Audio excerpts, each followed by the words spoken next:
A veste, da smo v državni upravi stari v povprečju 50 let? 50 let! To je 5 let več, kot je povprečje v zasebnem sektorju. Ali drugače, 30.000 državljank in državljanov se letno v Sloveniji upokoji in samo 20.000 jih vstopa na trg dela. To samo pomeni, da se vsi, tako javni kot zasebni sektor, tepemo za iste kadre in to borbo javni sektor izgublja.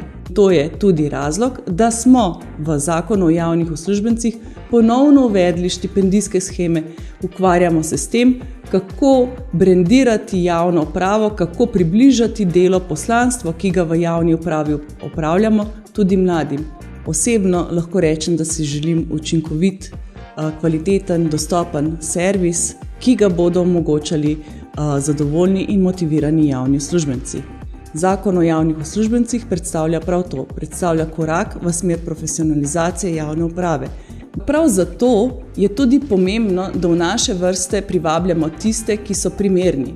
Ne samo zato, ker potrebujemo ljudi, temveč zato, ker potrebujemo prave ljudi. Zato smo tudi uvedli kompetenčni model. Lahko rečemo, končno smo se začeli ukvarjati s tem, kaj dejansko potrebujemo, katere so tiste znanja, katere veščine so tiste, ki so pomembne za naše delo.